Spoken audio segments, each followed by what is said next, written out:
আসসালামু আলাইকুম এভরিওয়ান। আজ তোমাদের সাথে আমি কথা বলতে যাচ্ছি হচ্ছে আরইউর সিলেকশন নিয়ে। রাজশাহী ইউনিভার্সিটিতে হচ্ছে সিলেকশন সিস্টেমটা কেমন হবে, বা হচ্ছে তোমাদের যাদের জিপিএ কম আছে তোমরা কি রাজশাহী ইউনিভার্সিটিতে পরীক্ষা দিতে পারবে কিনা বা সিলেক্ট হবে কিনা, প্রাথমিক যে সিলেকশন আছে ওই সিলেকশনে তোমাদের সিলেকশনটা হচ্ছে কনফার্ম হবে কিনা, সেই বিষয় নিয়ে কিন্তু আজকে কথা বলবো। তোমাদের অনেকের আমার কাছে কোশ্চেন ছিল, ভাই আমার জিপিএ একটু কম আছে, তো আমার কি হচ্ছে সিলেকশন হবে কিনা, রাজশাহী ইউনিভার্সিটির প্রাথমিক সিলেকশনে আমি হয়তো বাদ পড়ে যাব।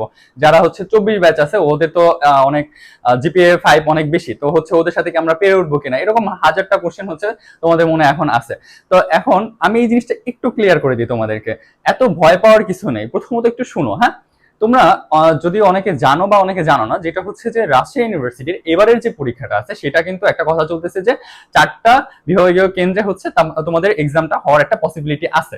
তো এখন একটু আসো যে 4টা বিভাগীয় কেন্দ্রে বা হচ্ছে 4টা হচ্ছে হবে, চারটা চারটা হচ্ছে তোমার যদি হয় কেন্দ্র হয়, 4টা কেন্দ্রতে তুমি জাস্ট একটু ভাবো, 4টা কেন্দ্রতে কিন্তু আলাদা আলাদা খরচ আছে। প্রত্যেকটা কেন্দ্রতে তুমি জাস্ট এটুকু জানবা যে প্রত্যেকটা কেন্দ্রতে হচ্ছে তোমার একটা কস্ট থাকে, যে হচ্ছে তোমার এডমিশনটা যে নিচ্ছে, এই এডমিশন নেওয়ার পিছনে কিন্তু একটা তোমার পিছনে একটা কস্ট থাকে। তোমরা যখন রাজশাহী ইউনিভার্সিটিতে পরীক্ষা দিতে আসছে আমাদের নিজেদের ক্যাম্পাস বা হচ্ছে আরিউর ক্যাম্পাসে, তোমাদের হচ্ছে যেই কস্টটা, তোমাদের পিছনে যে খরচটা, এটা কিন্তু কম যেত, যেটা এখন কিন্তু বেড়ে যাবে। এখন হচ্ছে যেহেতু কস্ট বেড়ে যাবে, সেক্ষেত্রে হচ্ছে একটা পসিবিলিটি আছে যে তোমাদের প্রাথমিক সিলেকশনটা এবার না থাকার একটা সম্ভাবনা তৈরি হয়। সেক্ষেত্রে এখন অনেক কথা উঠেছে বা হচ্ছে এখন এরকম একটা কথা চলতেছে যে তোমাদের হচ্ছে প্রাথমিক সিলেকশনটা নাও থাকতে পারে। এখন আসো, যদি প্রাথমিক সিলেকশন না থাকে, প্রাথমিক সিলেকশন প্রাথমিক সিলেকশন এই প্রাথমিক সিলেকশনটা নিয়েই কিন্তু তোমাদের যত ভয়, রাইট? এখন এই প্রাথমিক সিলেকশনটা যদি না থাকে, সেক্ষেত্রে হচ্ছে তোমার জিপিএ যদি মোটামুটি ভাবে একটু কমও হয়, সেক্ষেত্রে কিন্তু তুমি পরীক্ষাটা দিতে পারবা। এখন কতটুকু কম হলে তুমি দিতে পারবা, এই কতটুকু কম হবে এটা যখন তোমাদের রিকোয়ারমেন্ট দিবে বা সার্কুলার দিবে, সার্কুলার দেওয়ার সময় তুমি ওখানে জানতে পারবা যে হচ্ছে তোমাদের কতটুকু পয়েন্ট হইলে বা কোন পয়েন্টে তুমি হচ্ছে মোটামুটি ভাবে এখানে পরীক্ষাটা দিতে পারবা। সো এখন মোটামুটি ভাবে তুমি এইটুকু কনফার্ম থাকতে পারো, যা হচ্ছে এইটুকু নিশ্চয়তা নিয়ে তুমি প্রিপারেশনটা নিতে পারো যে তুমি মোটামুটি ভাবে রাজশাহী ইউনিভার্সিটিতে পরীক্ষা দিতে পারবা প্রাথমিক সিলেকশন যদি না থাকে। ইনশাল্লাহ যদি না থাকে না, এখানে মোটামুটি ভাবে 70-80% শিওর যে তোমার প্রাথমিক সিলেকশনটা এবার থাকছে না ইনশাল্লাহ। ঠিক আছে? তো এখন তুমি যদি মনে মনে ভাবো যে আরে আমার তো হচ্ছে পয়েন্ট নাই, আমার হচ্ছে পয়েন্ট কম, আমার তো হচ্ছে চান্স হবে না, যাদের জিপিএ বেশি আছে ওদের তো চান্স হয়ে যাবে, এরকম কিছু ভাবার কোনো কারণ নাই। কারণ হচ্ছে একটু দেখো, আর রাজশাহী ইউনিভার্সিটি এমন একটা বিশ্ববিদ্যালয় যেখানে শুধুমাত্র কোশ্চেনের উপরে বেস করে তোমার হচ্ছে মার্কিংটা করা হয়। তোমার কিন্তু আলাদা জিপিএর উপর কোনো রকমের মার্ক নেই। যেহেতু জিপিএর উপর মার্ক নেই, সেখানে তোমার একটা বড় একটা অ্যাডভান্টেজ আছে, রাইট?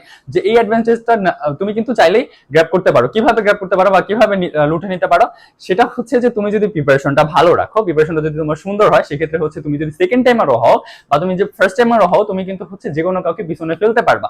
এখন তুমি যদি সেকেন্ড টাইমার হও, সেক্ষেত্রে ফার্স্ট টাইমারদের কিভাবে পিছনে ফেলবা? দেখো, ফার্স্ট টাইমার যারা আছে ওরা কিন্তু মোটামুটি ভাবে প্রিপারেশন নেয়, সবাই হচ্ছে মোটামুটি ভাবে 90% স্টুডেন্টই প্রিপারেশন নেয় হচ্ছে ডিইউ কেন্দ্রিক, মানে ঢাকা ইউনিভার্সিটি কেন্দ্রিক, রাইট? এখন এই ঢাকা ইউনিভার্সিটি কেন্দ্রিক যেহেতু প্রিপারেশনটা ওদের হয়, ওরা মোটামুটি ভাবে রাজশাহী ইউনিভার্সিটি সম্পর্কে তেমন একটা ধারণা ওদের থাকে না। সো এই জিনিসটা একটু মাথায় রাখবা, যেহেতু যারা 24 ব্যাচ আছে ওদের প্রিপারেশনটা হচ্ছে এই ইউনিভার্সিটি কিন্তু একটু কম থাকে, বা হচ্ছে সেকেন্ড টাইম যে ইউনিভার্সিটি গুলো আছে ওইগুলো সম্পর্কে যেহেতু ওদের ধারণা একটু কম থাকে, সেহেতু কিন্তু তুমি এই জায়গাটা অ্যাডভান্টেজ পাবা। সো তুমি মনে রাখবা, তুমি এইভাবে প্রিপারেশন নাও যে যাতে হচ্ছে তোমার রাজশাহী ইউনিভার্সিটি হয়। তোমার ভিতরে যদি নিজের ভিতরে হচ্ছে প্রিপারেশনের মাধ্যমে কনফিডেন্স গ্রো করতে পারো, সেক্ষেত্রে কিন্তু তুমি যে কোনো কাউকে পিছনে ফেলতে পারবা। সেক্ষেত্রে তুমি যদি 24 ব্যাচেরও হও, তোমার যদি প্রিপারেশন ভালো থাকে, তোমার যদি হচ্ছে আরইউ কেন্দ্রিক প্রিপারেশন থাকে, বা হচ্ছে রাজশাহী ইউনিভার্সিটির কোশ্চেন কেমন হয় এই সম্পর্কে যদি ধারণা থাকে, তাহলে কিন্তু তুমি মোটামুটি ভাবে অনেক ভালো কিছু করতে পারবা। তোমরা যারা সেকেন্ড টাইমার আছো, তোমরা এই জিনিসটা ভালোভাবে যেন যে হচ্ছে ঢাকা ইউনিভার্সিটির কোশ্চেনের প্যাটার্ন আর অন্যান্য ইউনিভার্সিটির কোশ্চেনের প্যাটার্নটা একটু চেঞ্জ থাকে। লাইক কেমন? ঢাকা ইউনিভার্সিটির কোশ্চেনটা একটু মোটামুটি সহজ হয়।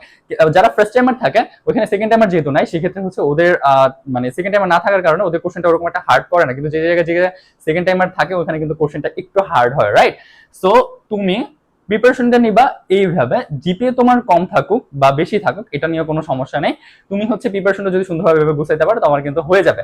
আরেকটা ব্যাপার, তোমার হচ্ছে এখন এই রাজশাহী ইউনিভার্সিটি কেন্দ্রিক বলো বা সেকেন্ড টাইম যে কোনো তোমার প্রিপারেশনের জন্য যে কোনো রকমের হেল্প যদি প্রয়োজন হয় সেক্ষেত্রে হচ্ছে ভাইয়ার সাথে কন্ট্যাক্ট করতে পারো। তোমার হচ্ছে আমাদের সেকেন্ড টাইমের যে প্রাইভেট ব্যাচ আছে বা হচ্ছে সেকেন্ড টাইমের যে কোর্সটা আছে, কোর্সটা চালু হয়ে গেছে অলরেডি, হচ্ছে সেখানে তুমি চাইলে এনরোল করতে পারো, বা হচ্ছে নতুন যে ব্যাচ আছে ওইখানে তুমি চাইলে এনরোল করতে পারো। সেখানে তোমাকে তোমার রাজশাহী ইউনিভার্সিটি বলো বা সেকেন্ড টাইম ইউনিভার্সিটি যেগুলো আছে সেখানে তুমি কিভাবে পড়লে তোমার চান্স হবে, কোন টপিকটা হচ্ছে তোমার জন্য বেশি ইম্পর্টেন্ট, কোথা থেকে কোশ্চেন হচ্ছে, কোথা থেকে কম কোশ্চেন হচ্ছে, কোথা থেকে বেশি কোশ্চেন হচ্ছে, এই জিনিসগুলো ইচ এন্ড এভরিথিং তোমাকে হাতে কলমে ধরে ধরে শিখিয়ে দেওয়া হবে।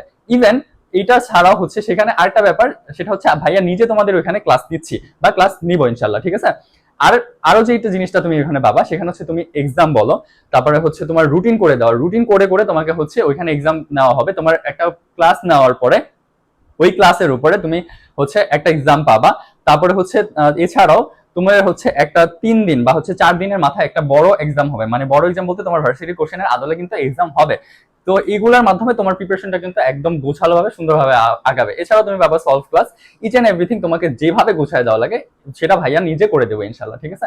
তো তোমাদের যদি এরকম কোনো হেল্প প্রয়োজন হয় বা যদি মনে হয় যে আমার হচ্ছে একটা কোর্স করা প্রয়োজন, সেক্ষেত্রে ভাইয়াকে অবশ্যই অবশ্যই নক করতে পারো। এছাড়াও ফ্রি কোনো হেল্প লাগলে, অন্য কিছু জানা থাকলে সেক্ষেত্রে ভাইয়াকে অ্যাজ এ সিনিয়র বা হচ্ছে বড় ভাই হিসেবে আমাকে নক করতে পারো। তো আজ এই পর্যন্তই। বি কনফিডেন্ট, নিজে কখনো হতাশ হয়েও না, হতাশ না হলে অনেক ভালো কিছু করা তোমার দ্বারা পসিবল। সো আল্লাহ হাফেজ, বাই বাই।